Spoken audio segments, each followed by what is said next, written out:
Toi whaatala whātua whaapoponga o Tala Fou mai le si ufonga le lau mua mole nei tae au. E luania o ngai au kilani o whaapa upe whaititia le numero o tau mafa mawafua mo tamaiti. Leo lo whaatupeina i lalo pol kalame fau le malo. O nai le o whaongaina pe ai e tamaiti ia mea ai. E ese manatua o nga po se mele leile whaititia o ia tau mafa. O le tala se tasi tamaititi e mana o ini tau mafa e siliatu. A le tala se tasi o tau mafa nei e mo tamaiti o lo pito sile o na mo umiaina. O le au nanga le School Lunch Collective e whaatino ina le ngalu wenga masamanu malo le kone karache ta pena matufa tuwai e tau mafa mawafua ia o ngai whaasela wono se fulu wono i tamaiti tutono le tau sanga fitu malunga atu ile nei tau sanga o wha amatalanga o lo ilunga le upenga ta wha ilangia le School Lunch Collective o lo wha ilo ile tu samale se lau tolu se fulu awhio tamaiti a onga e mawaina ia tau mafa ia staitasi peita ina wha ailo ala matanga luenga wa onga ile leitio New Zealand e wha pe se lau lua se fulu lima afe lua se lau leo fa ingo tau mafa po lunches i aso ta itasi na tu inato ya o ngai le vai aso taluai. Wa whanga solo se ngaluenga sa ile ta ifau ele i restala ina le pulenga anu o Aukilani. Mai tu samale lima afe lima se launi whaalinga mo whaasalanga o tu inato. I tangata yana ia ta ifau e ta itolo se lauta lai le whaasalanga. O lea fuafuanga i whaititiele se itio le numera o oso whainga whaapia ta ifau ta aloa o lo lipotia i Aukilani. Na poto ni tangata i Aukilani sauti i le vai asone i tala noa i popo lenga i winga i ta ifau. Ia e whaata ta aloa ma ufefeima tua se tasio tamaititi na oso whai se taifau e toi oi malai whaata a aloa i tamaiti o le taimua muale o le atu inatua i le pulenga noo ni whaasalanga i tangata e ana taifau e le whaatasi ona leu sta ia iainga e tatawai ona ristala taifau e o i le telo whaamanatu na tu inatu maavanoa e tatawai ona ristala alato taifau. O le lava o lapa ta inga mai a saina e winga i whaata i ta inga e lima a ana fita o le sami le ana whaia le o ngā sami o le Jasmine. O se ngā inga le manuia i le vana no whaia ne usila masaina pe ona sauno le minista le vai fafo. Vava samana ia Winston Peters na pito i te le tala noanga i le vava samana ia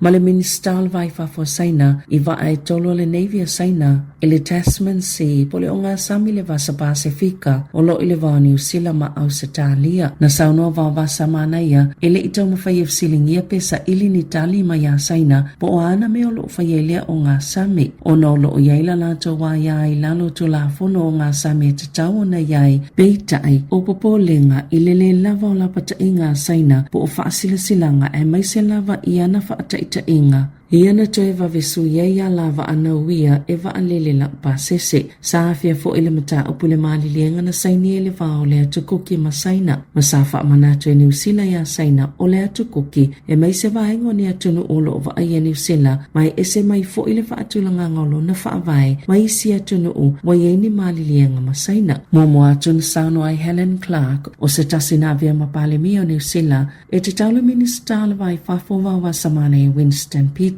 ona toi whaamanino le so o tanga New Zealand male atukuki i fono tanga male sui o saina o le malilienga leo o whaalau loa whaalaua i tele. O se iyo enga le vārawa tonga ma Beijing wa awhia ni folfolanga inivesi i le Blue Economy. Mai ono awhia li whaatanga o le whango ni wafo saina ma le iaio ni ana waa i le atukuki. Na ta wa ye Clark lo na atunga lunga e winga i le malilienga na whaia saina ma le atukuki na ye ta o foi. Na manino lava leilo e saina lana ngā yo inga ina ua sainia ia malilienga ma le atukuki. O isi mata upu na la ngā i le wheloa inga vavasa mana ia ma le minister vai fafo saina e au fia ia vanua mo whaatawa inga o le ono fia tau saina i whaatala noanga o whaatawa inga sa oloto le CPTPP ma fiango le laulangi mai whainga maloa Amerika whaapea ai Ukraine makasa.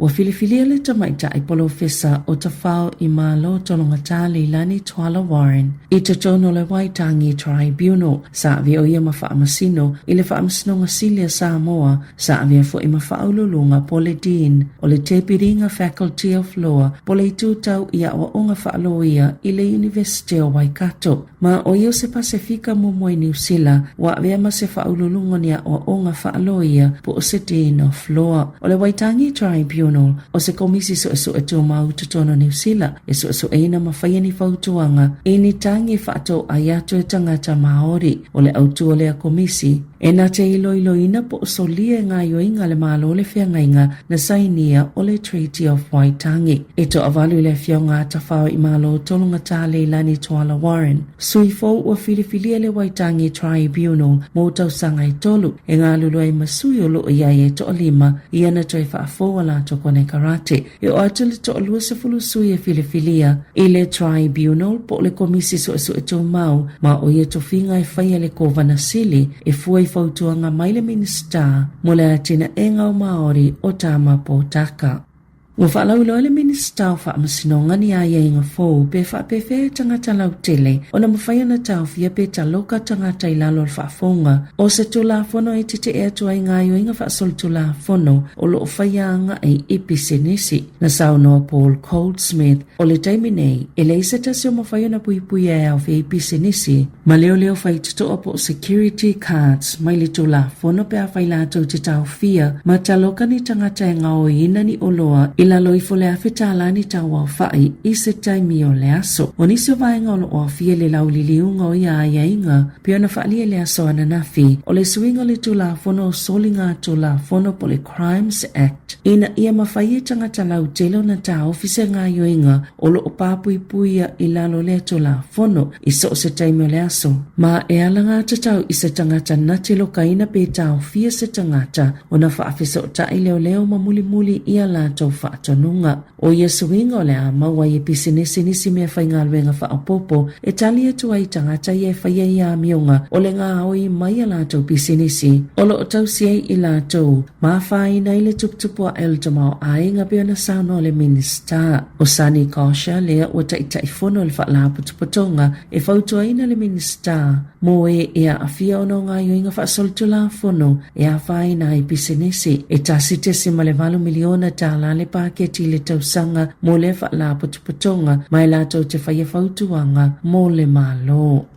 E atangia mai le toi ai o nisi ngā luenga le ka inga ora e vaea, mana ta ue se tasi lau whai ngā luenga le leite o New Zealand, lo lātou popole o le le la vava, ma whaaloto vai nei whaamatala ta ita ia i lātou e whaapea, ia vaava ai pea i tō le lei, o le tausanga taluai, e lima se lau wha se fulu avanoa whai ngā luenga, sa whaamalolo e le mata ngā luenga o whale po le ka inga ora, ina ia mawhai na whaamaliena tuunga le malo, o le whaasaonga le o tupe, ma o le amata o le masina nei na whaalauloa i le malo se fofanga le kainga ora he whaalelea i ana ngā luenga ina ia mautinoa le tū mau pei sa tūlanga le leo ana mata o putau tupe pola lātou pola kalame le o tā ua le reset, resize, renew o le whaatūlanga ngā fōu o le amataina le whaiungo iuni ma o le amawai lau whai ngā luenga nisi whaamatalanga ina i vai aso lumanai sauna ina i lau whai ngā luenga ina ia tūlimata i pea i tū le lei ele inofo le lei ia whaamatalanga lau whai ngā luenga sa popole mātua to vale ina ne i whaamaloloa la tō ngā luenga peo na tā ue se tasio tangata whai ngā luenga ale ka inga ora i le leite o New Zealand.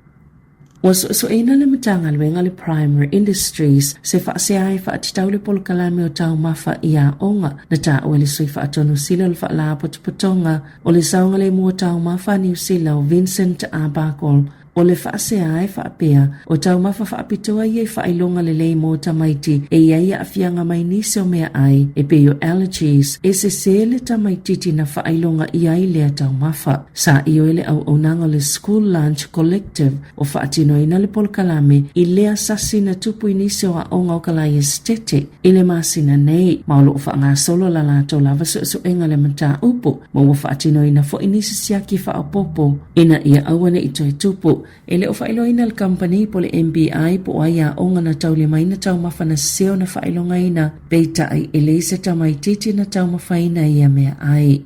I taalonga e whaate ia le au tāpua i taalonga la kapi na ua whailo e maanonu lo na toifo i atu ile la kapi e ua whaase fululua tau sango lo na soifua. O le ata alo nonu ile kalapua tūloni falani na o sina taimi pupu o le ata alo ai e sui se tamata alo ua lea vanoa mo le isi tolo masina o tūlono lo tūlanga lua ile top 14 ile taamilusanga ile taimi nei. O le kalapu muli na iei maanonu o le Major League Rugby i San Diego ai se lau ma le tolu ana ta'alonga mo le olopeleke. Watu na yele pulenga no ole Heart City, le pulenga ola na fale ta'alo pita tele ile kalapu soka le Phoenix sa Wellington. Talo ona tatala le Rico Sports Center I Fraser Park. Sa faangalua ina ni kalapu ta'alo le Heart, le Fraser Park Sports Field. Pita ina faalia le puleno ole Heart, Campbellberry, elenga fatia le faalapo tupatonga ia kalapu. Faatasiema le pulenga no o ona faangalua ina ile tulanga tau tupe. Masawa la wina leo faila fonga itoi tulu ya tuni stupe tau sangata itasi. Sa faawau foi ona si itia tau we faangalua ina ile fale mamalai ta'alo ale Rico Sports Center. Se ia o lava ina whaelo atu le Fraser Park Sports Field ile pulenga no o iai ulai o le awha amutai na le lisi. I lalo da swinga fōu le apule ina ile Phoenix, le Sports Center ma le Artificial Turf. Ai whaawau ile pulenga no o na waaiei se malai ta'alo o lo o whaonga ile luas fulfitu eka I Fraser Park o le malai ta'alo piti te le tono le tau malo le o lo o whaiai ta'alonga. Tala Fou ia malisi ufonga le lau mua, mole ni vaengo le tae ao.